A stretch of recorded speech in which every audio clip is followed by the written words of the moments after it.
Is it not Israel's fight? Well, of course, but are you saying it's not America's fight? Why? Is it America's fight? Factually, it's not our fight right now. I would disagree with that. We are not participating. Why would you disagree? Well, because as the IRGC has stated many times, Death to America has not merely been a slogan or a chant, but a governing doctrine that since 1979 we have seen them carry out from the first moment that they took our hostages, they took our diplomats and our Marines hostages for 444 days, and the IRGC bragged about it. Then going to the 80s with the 241 servicemen that they killed in the Beirut barracks bombing.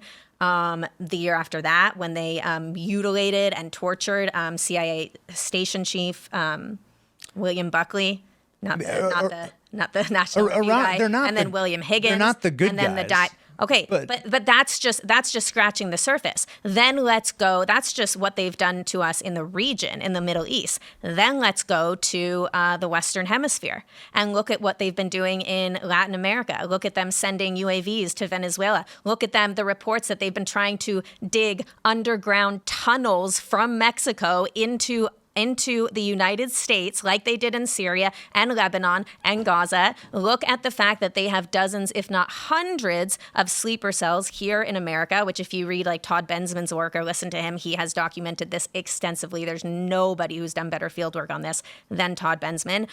And the fact that they essentially have been wreaking havoc on the region of Latin America strictly so that they can position themselves in a region that they know they have turned hostile to the United States. I mean, there's a reason why they're working with the Mexican drug cartels and the Colombian drug cartels. If that threat is as existential and absolute as you present, then I think it begs returning to the original question of if regime change should be the goal of America. That's why I find it almost a bit disingenuous to say there is such an option as a limited strike, because you just went through decades of evidence that paints Iran, even though you said they're a paper tiger, as a nation that could supposedly threaten the continental United States. So let me clarify. And so to me, it's like, which is Iran this paper tiger that we must confront in order to preserve the interests of the American people? Or are they a paper tiger that we can handle with a few bunker busters and the Israelis doing the rest? Sure. Okay. Well, two things. Instead of presuming what my views are, feel free to ask.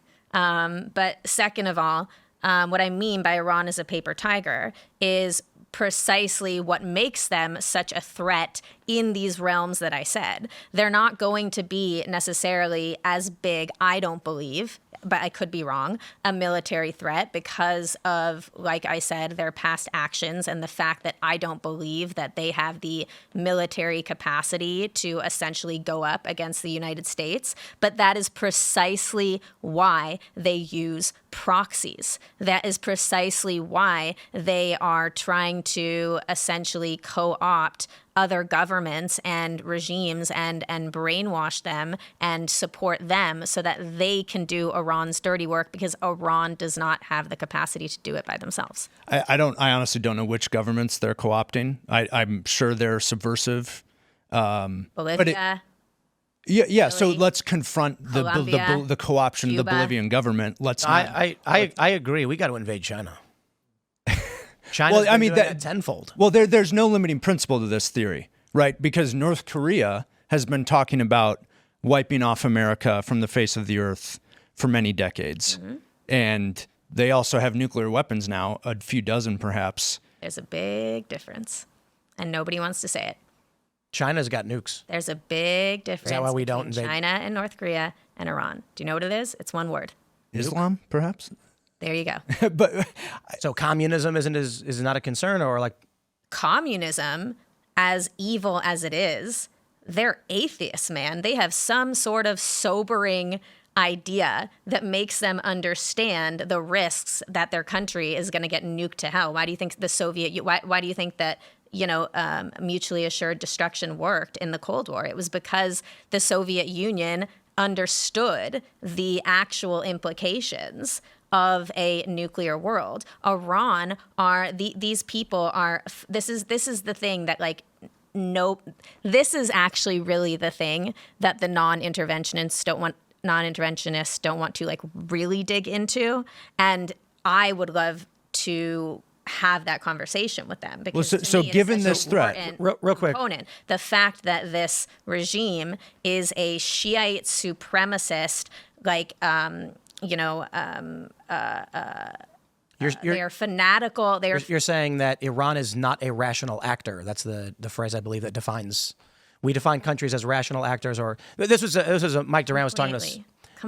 When we do threat assessment, we say, is this nation a rational actor? Meaning, would they fear being wiped off the map? And the argument is that Iran could go either way. 100%. That is what I'm saying. So because Iran actually really is trying to like resurrect the like 600 AD battle of Karbala or whatever it's called, right? To essentially usher in the 12th Shia Imam or whatever. Like this is part of their entire political revolutionary doctrine. You cannot separate the religious fundamentalism from any of their political or military decisions. You just can't. So then what is it worth for America to end this threat?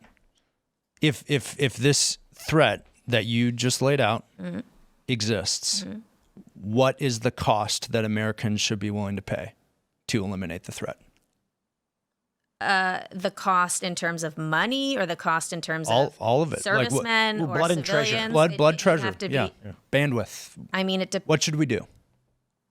If this threat is so all-consuming, okay, what should we do? Depends on what happens in the next 4 days. Now, I can tell you possible things that could happen, and then I could tell you what I think we should do if each of those things happen. So I don't have do I think, like you said at the beginning of this conversation, does anybody want America to nuke Iran? Of course I don't want America to nuke Iran. But look, if people want to call me like a war hawk or a warmonger or a neocon, go right ahead. But I do not have any problem saying that depending on how the situation escalates, that I would not take that off of the table. Nuking Iran. Yeah. I wouldn't. I mean, to be fair, I mean, the option of nuking anybody is always on the table. And that's why I think Trump denied it. I think the probability of Trump nuking Iran is 0%. But you'd be insane to be like, we will never nuke anybody, no matter what. That's dumb.